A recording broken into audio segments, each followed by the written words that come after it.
After the president's wife went bankrupt, everyone assumed I would take the money and run. After all, I have the looks, but I only care about money. I had always lived off the president's wife's generosity, but the truth is, I genuinely wanted to stay by her side and build a life together. I had every chance to leave. I could have walked away at any moment, but who could have predicted she would go bankrupt? By the time I crossed into this story, it was already near the ending. The beautiful president had already been crushed by her rivals. I still remember the last lines written about her. All that remained for Bai Ningbing was the husband lying in the bedroom, along with his precious watches and clothes. But even Bai Ningbing knew the truth. That husband only cared about money. He would soon take the watches and clothes and disappear. In the end, he would strip her of everything. I lay there in the warm sunlight, thinking about the woman who had lost it all, and I felt something I didn't expect: guilt. Ever since we got married, Bai Ningbing had always treated me well, and now I felt ashamed of that. In the original story, when Bai Ningbing hit rock bottom, her husband took the money and ran. At the very least, he should have waited until he had his own income or career established. After sorting out his personal affairs, he just left her with a mess. I spent 3 hours going through everything in my room.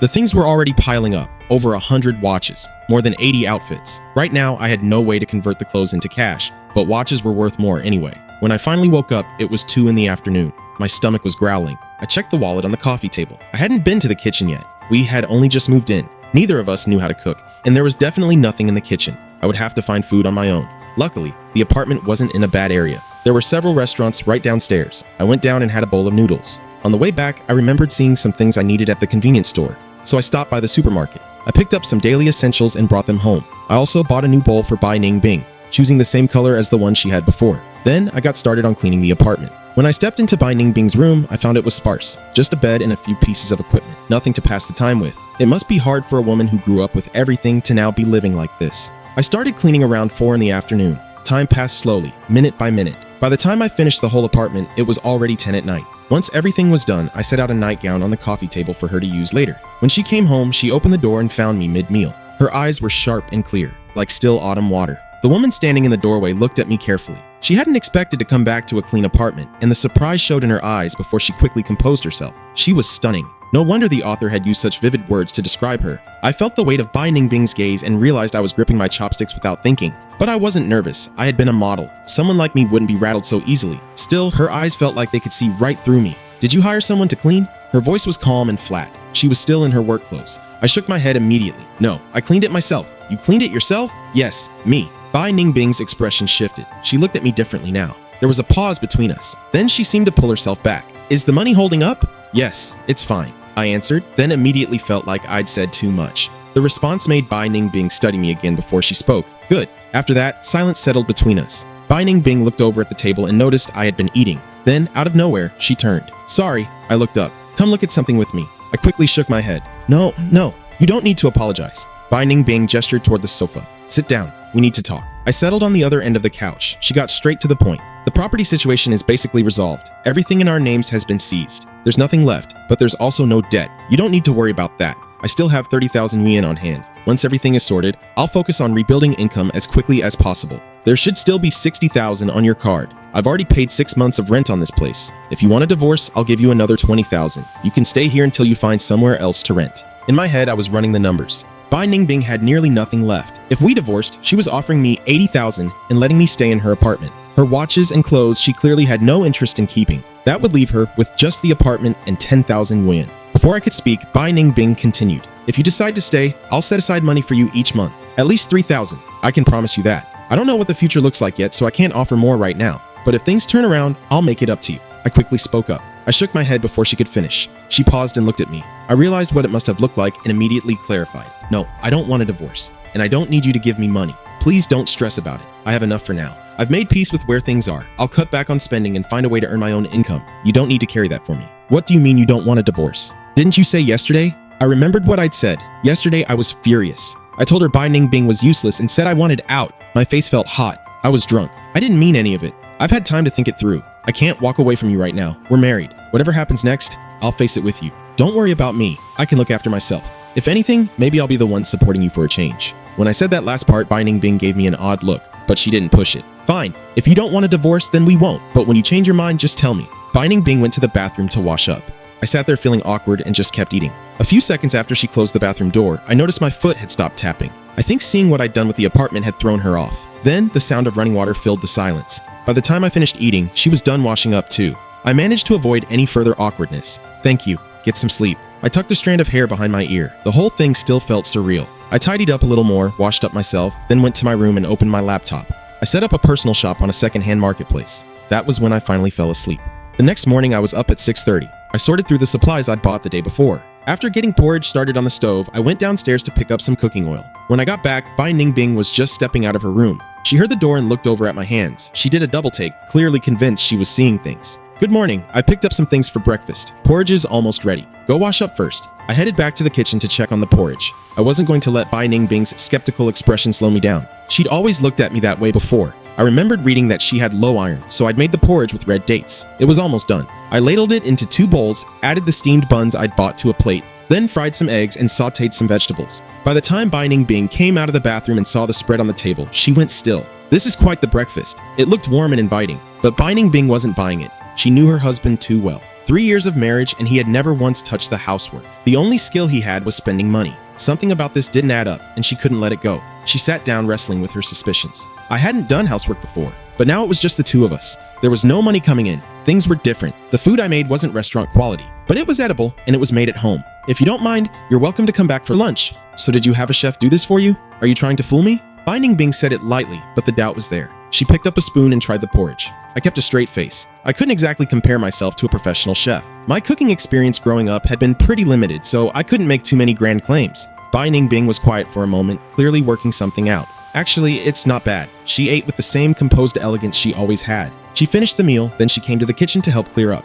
I jumped in. It's fine. I'll handle it. Go get ready. There's no rush. The shoot isn't finished yet. I should be back tonight. Don't wait up. Call me if you need anything. When Bai Ningbing left, I finally let out a breath. Even in ruin, that woman had an unshakable presence. The composed dignity never slipped. If I hadn't already been through so much myself, I'm not sure I could have held my ground in front of her. I had a lot to get through today. Not only did I need to organize and store things around the apartment, I also had to list the watches and clothes online. Running the numbers in my head, I figured I could pull in over 100,000 if I sold everything. Once that was done, whatever I wanted to do next, I'd have more breathing room. On top of that, I needed to research this world more carefully and seriously think about work. Back in my original world, I had been an online writer. I studied it in university and kept at it. I never intended to make it my full career, just wrote on the side. But the money was good and life was comfortable. I grabbed what I needed and headed out, ran my errands without browsing, and was back quickly. Then I got to work photographing the watches and clothes. I was at it all evening. By the time I finished with the watches, I was exhausted. I reheated the morning's leftover buns, then went to my room and got back online. I didn't have the energy for much more that day, just had to push through. 2 hours later, I leaned back and reached for the coffee on the table with a satisfied stretch.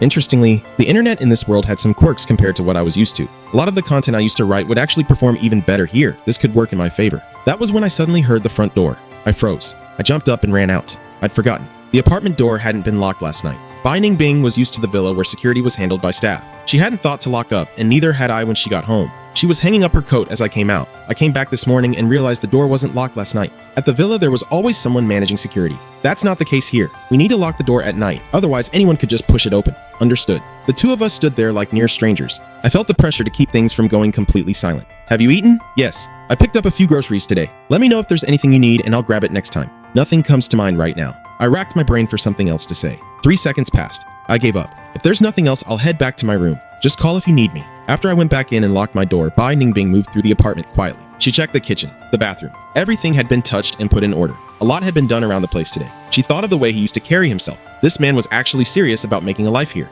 She wasn't sure what to make of it. Meanwhile, I was absorbed in sorting through the laptop. The original owner had kept it in chaos. Folders scattered everywhere. Files named nonsensically. I sat there working through it systematically. Most of the files were photos. A lot of them were pictures of her parents. The last folder had a jumbled name. I clicked it open. The woman in the photos was striking. She had the kind of face you'd expect to see on a magazine cover. Pretty in an effortless, unposed way. Not really the type I would have thought he'd go for, but when she smiled, she had this open, guileless quality. Seeing the 2 of them together in some of the shots, laughing close, I felt a pang I didn't expect. I wasn't going to let myself sit with that. I kept a few of the more neutral photos and deleted the rest. I'd already worked out who she was. This was the girlfriend from university. Wealthy family. But that was a long time ago, and it had clearly been over for years. There was no point holding on to any of it. And honestly, for Bai Ningbing's sake, it was better if this wasn't lying around to be found. By the time I closed the laptop, it was nearly 11. I shut everything down and went straight to sleep. The next morning, I was up earlier than the day before. Instead of going out to buy breakfast, I decided to cook 2 proper dishes. By the time Bai Ningbing came out, everything was ready on the table. After washing her hands, she sat down. She looked at the egg fried rice in front of her and raised an eyebrow. You know how to make fried rice too? Yes, I know how to make quite a few things. It's nothing fancy, but it fills you up. What it lacks in finesse, you can make up for in portion size. Bai Ningbing took a bite. Not bad. It's good, actually. I like it. Then, almost as an afterthought, I'll be back at noon today. I blinked for a moment, then caught up.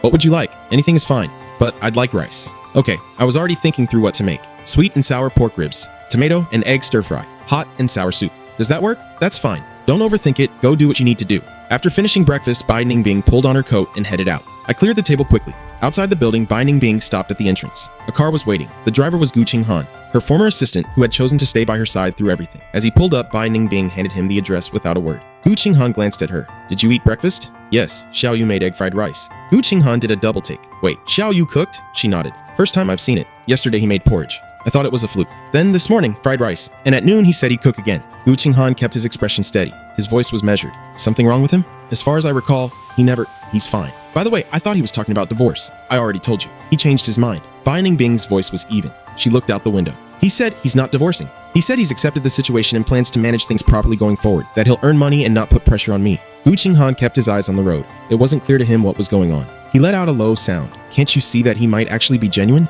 You'd be surprised. There's nothing to do in college. All he did for the past 2 years was spend money. First day, he's talking about divorce. Second day, he's flipped completely. What do you make of that? People change when something shakes them. Maybe he finally hit a wall. People? You only really see who someone is when things get hard. That's fair. Maybe. Let's move. Whatever it is, it's not going to hurt anything. We'll see how it plays out. On my end, I'd been photographing clothes since the morning. Of the 80+ outfits, I still had about 10 or so left. I could sell most of them and keep a few basics for everyday use. It hadn't taken as long as I expected. By the time I looked up at the living room clock, it was already past 10. I needed to go out and buy ingredients. I quickly changed and headed out. On the way back from the supermarket with 2 large bags in hand, someone called out to me from across the street. A woman. I looked more carefully. That was the woman from the photos. She ran over as soon as she spotted me. Xiao Yu? What happened to you? What are you wearing? She took in the bags in my hands. There was something almost theatrical about the concern on her face. Is something wrong? What are you doing around here? The woman's expression shifted into something softer, more calculated. You left Bai Ningbing, right? Come back to me. I can give you a much better life. I can see you're struggling. Come back and I'll take care of you. If I hadn't known the history, I might actually have been moved. Liu Ruyan,